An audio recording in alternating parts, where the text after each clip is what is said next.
The wreckage of an Iranian jet fighter shot down over Iraq in the war that's shaken the whole Gulf region and the wider world beyond.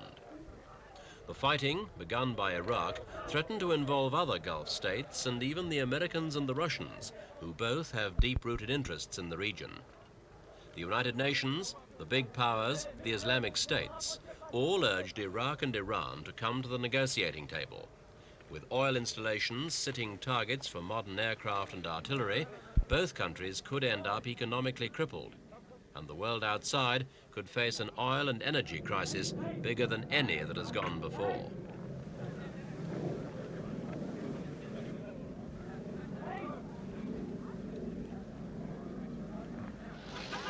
If the war came as a shock to many people, it was no surprise to those who have been following relations between these two powers.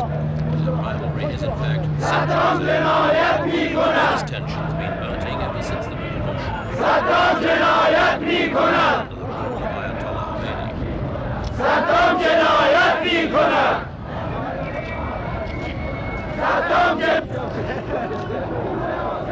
All reflects the basic schism in the Islamic faith. The Iraqi leadership is Sunni Muslim, the Iranian revolutionaries are Shia, and Khomeini's earlier calls on Iraq's sizable Shia community to Saddam Hussein can be seen in retrospect as the Iraqis to launch the war.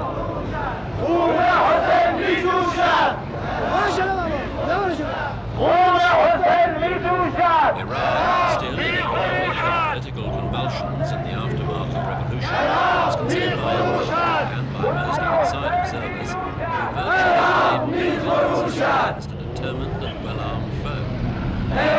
The Islamic fire that had defied the Shah's tanks and bullets now burned fiercely again in the face of a common enemy. Slaves and frontiers answered the call, and even the left-wing Mujahideen backed the all-out war effort.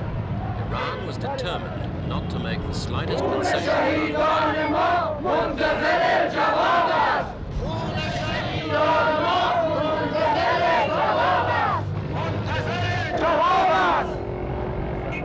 Iraq's President Saddam Hussein, along with other Iraqi leaders, has been castigated by Khomeini as godless and pawns of the great Satan.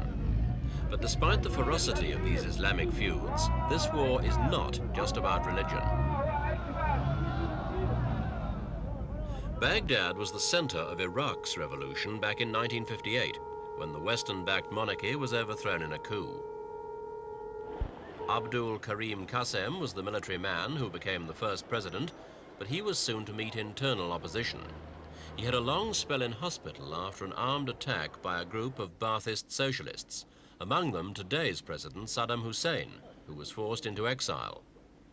But the Ba'athists eventually overthrew and killed Qasem in 1963.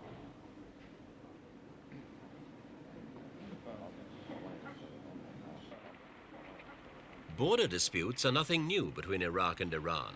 This film from 1972, with Iranian troops in action, was taken on the same central plateau where the Iraqis made their first cross-border incursions this September.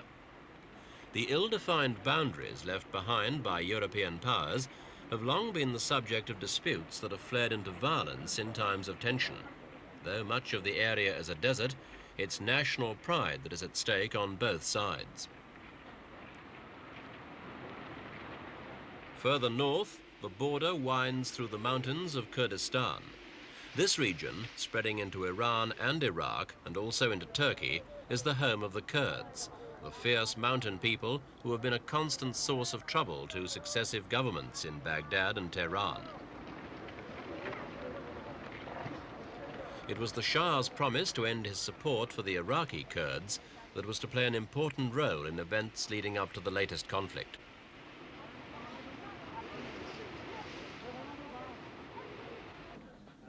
Hassan al-BAKR was Iraq's first Ba'athist president, and he helped to move Iraq closer to the communist camp. An alignment President Siad Barre of Somalia, his guest here, also took up at the time. But the strongest man in Iraq was already the vice president, Saddam Hussein. Ironically, it was Saddam's duty in 1975 to welcome Amir Abbas Hoveyda, the Shah's Prime Minister, for the endorsement of the so-called Algiers Agreement between Iran and Iraq.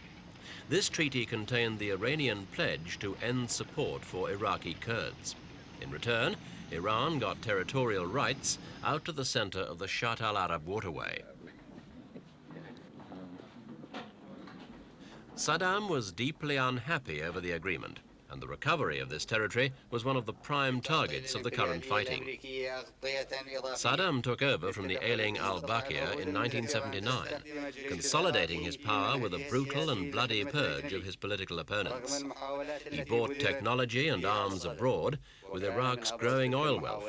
He assumed an increasingly aggressive stance and seized every opportunity to put pressure on an apparently disorganized and weakened Tehran government.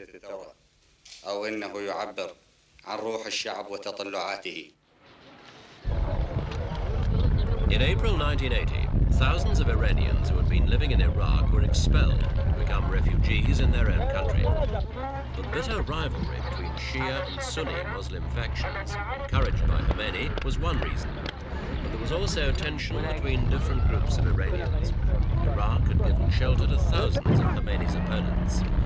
Many were allegedly trained in sabotage and subversion, and then sent back into Iran's Khuzestan province, or Arabistan as the Arabs call it, to disrupt oil installations and spread sedition.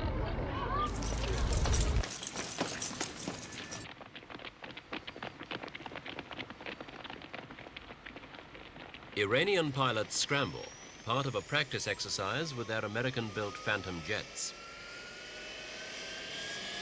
These pictures were taken before the overthrow of the Shah, but it is the same aircraft that have led the counterattack so successfully against the Iraqis, in spite of the withdrawal of American technicians and the ban on spare parts.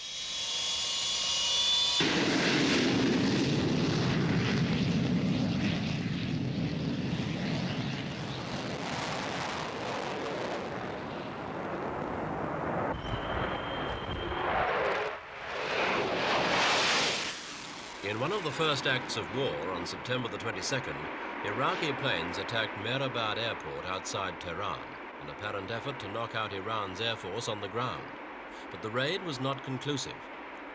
Less than 2 hours later, Iranian Phantoms were streaking across the borders in the other direction to attack Iraqi bases. And by cannibalizing other aircraft for spares, the Iranians managed to keep a good percentage of their 400 or so Phantoms operational. The Shah's massive expenditure on Western arms, so much criticized by the revolutionaries, helped to defend the new regime. To general surprise, the Iranian Air Force has proved to be one of the big successes of the war.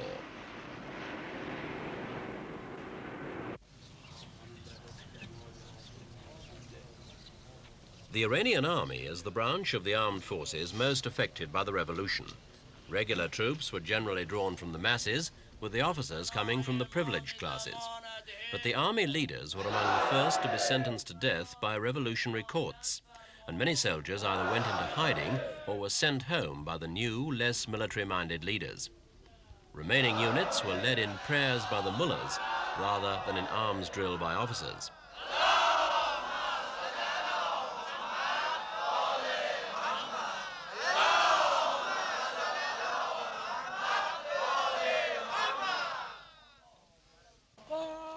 The September crisis brought with it a new surge of patriotism. Against the odds, and with the inspiration of Ayatollah Khomeini, Iran has managed to mobilize an effective army again. The narrow Shatt al-Arab waterway, its sovereignty under dispute, has been the scene of severely damaged oil installations on both sides. But the main ground fighting has been around Shah. The Iraqis wanted to capture the Shah and Abadan oil centers in order to negotiate advantageous peace terms. But the occasional wreck of a downed Iranian plane only shows how Iran has been able to carry the fight back to the Iraqis.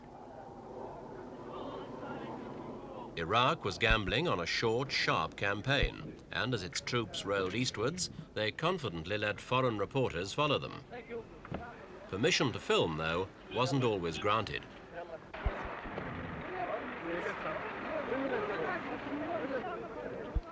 Okay, we go. Yes, okay. The war did not go entirely Iraq's way. Just as Shah and Abadan were easy targets for the Iraqis, so their own oil center at Basra proved for the Iranian jets. The petrochemical complex was badly damaged, and it was here that several Western employees, including Britons and Americans, were killed.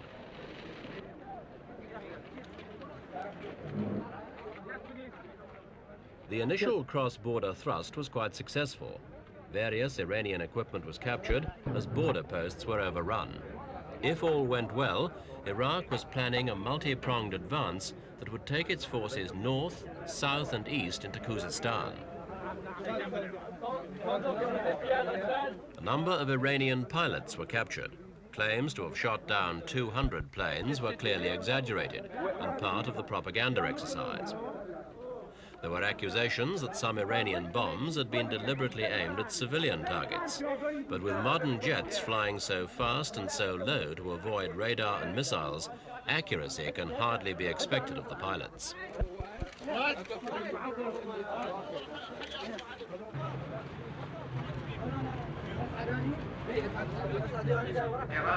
The Iraqi general in charge of operations in the Basra area, who declined to give his name, claimed that a large slice of Iranian territory had been captured on the second day of fighting.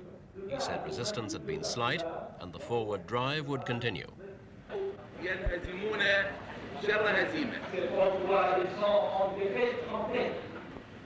A group of Iranian prisoners, tired and dejected, were presented as examples of the low morale among the opposing forces. Iraq was clearly confident things were going its way. Photographs made available to foreign reporters showed battlefield scenes of captured troops and weapons, among them a British-built tank. For the Iraqi public, television programs consisted entirely of pictures of the fighting, patriotic music and constant news bulletins.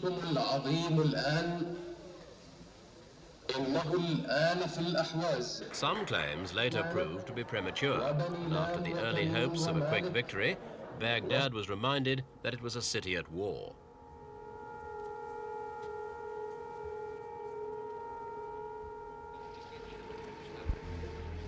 By supersonic jet, Baghdad is only 10 minutes away from Iran.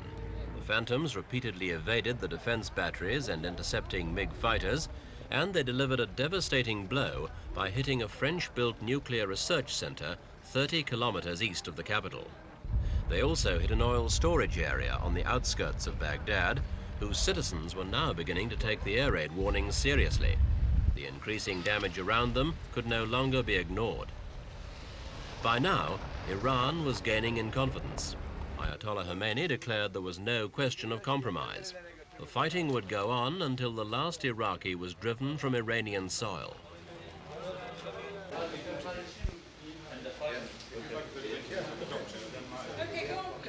Baghdad's hospitals were filling with civilian casualties. In spite of Iraqi claims to the contrary, the Iranian planes appeared to be concentrating on military and economic rather than civilian targets. But the numbers of killed and injured had soon run into dozens.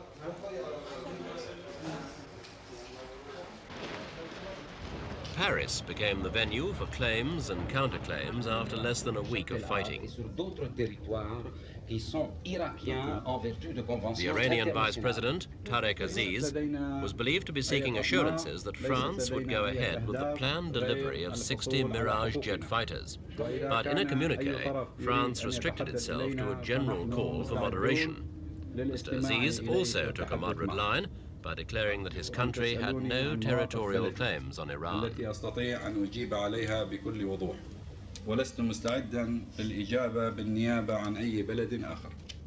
Across the city, the Iranian charge d'affaires, Ali Bani Fatimi, accused the Iraqis of breaking a treaty and starting hostilities without any warning. He said the attack on Tehran's airport was the first indication of what was happening. He also accused Iraq of interfering in Iran's internal affairs of Kurdistan, and he claimed that Iraq had been receiving help in its aggression by the exiled former premier under the Shah, Shah. Bakhtiar, the last prime minister appointed by the Shah, has been living in exile in Paris since being driven out of Iran. He even survived an assassination attempt here by the Ayatollah's supporters, but he continues to criticize what he sees as a disastrous revolution. Rumor has it that he was in Baghdad at the start of the war, and he is presumed to have links with other exiled supporters of the old regime. But he's considered merely an irritant to the Ayatollah.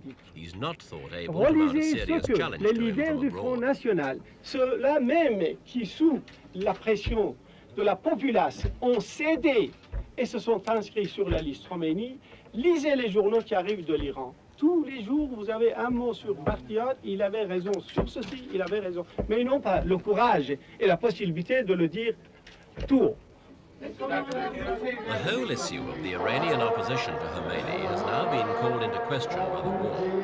Some exiles apparently believe that by supporting the Iraqi thrust, they would help to dislodge the Ayatollah's regime. So far, at least, the wars had the opposite effect, increasing Iran's Muslim solidarity. For President Bani Sadr, the war has brought mixed blessings. It is, of course, a severe test of his abilities, but it could well end up by strengthening his hand against the more extreme Islamic forces which have made his task so difficult.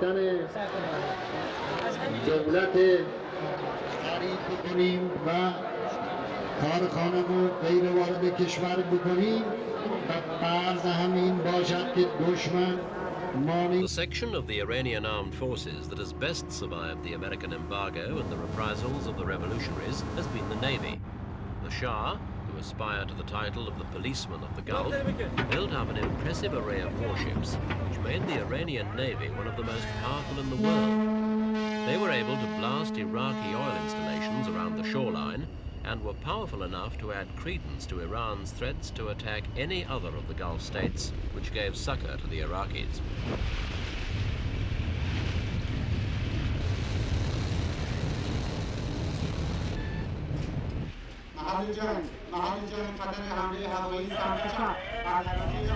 So the legacy of the Shah has again proved of immeasurable value to Ayatollah Khomeini. The power of the Iranian Navy allowed Iran to ignore one of Iraq's demands, the handing back to Arab sovereignty of 3 islands in the Gulf seized by the Shah in 1971. These are Abu Musa and the Greater and Lesser Tama, formerly administered by Gulf Emirates, which are near the strategic Straits of Hormuz, the southern entrance to the Gulf. Iran was also in a position to threaten the complete closure of the straits, through which about half of the Western world's oil supplies must pass in supertankers. Iran eventually announced that it would not make any move to close the straits and was fully aware of its international obligations. Iran and Iraq may be fighting about religion, politics and territory, but in the eyes of the Western industrial nations, it's the oil issue that's most important of all. This waterway, in energy terms, is a lifeline to the world beyond. Until there is a lasting settlement, the fear is always there that oil supplies could be drastically interrupted.